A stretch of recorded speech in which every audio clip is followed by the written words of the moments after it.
We're reading Mark chapter 5 today. And they came to the other side of the sea, into the country of the Gerasenes. And when he was come out of the boat, straightway there met him out of the tombs a man with an unclean spirit, who had his dwelling in the tombs. And no man could any more bind him, no, not with a chain, because that he had been often bound with fetters and chains, and the chains had been rent asunder by him, and the fetters broken in pieces, and no man had strength to tame him. And always night and day in the tombs and in the mountains he was crying out and cutting himself with stones.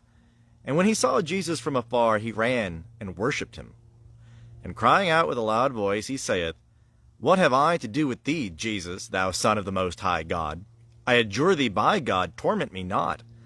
For he said unto him, Come forth, thou unclean spirit, out of the man. And he asked him, What is thy name? And he saith unto him, My name is Legion, for we are many. And he besought him much that he would not send him away out of the country. Now there was there on the mountainside a great herd of swine feeding. And they besought him, saying, Send us into the swine, that we may enter into them. And he gave them leave. And the unclean spirits came out and entered into the swine, and the herd rushed down the steep into the sea, in number about 2,000, and they were drowned in the sea. And they that fed them fled, and told it in the city and in the country. And they came to see what it was that had come to pass. And they come to Jesus, and behold him that was possessed with demons, sitting clothed and in his right mind, even him that had the legion, and they were afraid. And they that saw it declared unto them how it befell him that was possessed with demons, and concerning the swine. And they began to beseech him to depart from their borders. And as he was entering into the boat, he that had been possessed with demons besought him that he might be with him.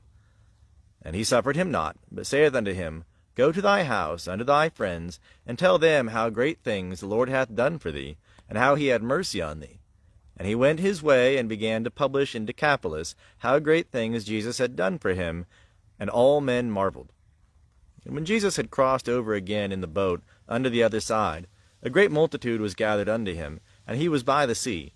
And there cometh one of the rulers of the synagogue, Jairus by name. And seeing him, he falleth at his feet, and beseecheth him much, saying, My little daughter is at the point of death. I pray thee that thou come and lay thy hands on her, that she may be made whole and live. And he went with him, and a great multitude followed him, and they thronged him. And a woman who had an issue of blood 12 years, and had suffered many things of many physicians, and had spent all that she had, and was nothing bettered, but rather grew worse, having heard the things concerning Jesus, came in the crowd behind, and touched his garment.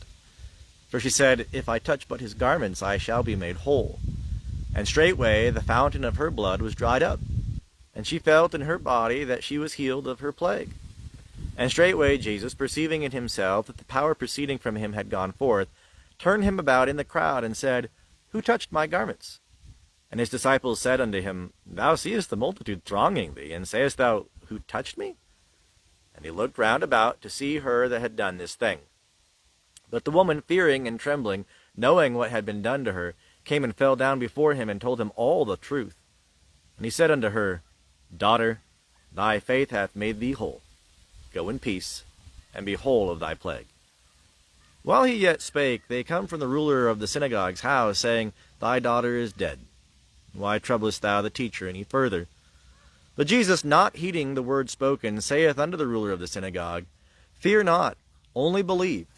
And he suffered no man to follow with him, save Peter and James, and John the brother of James.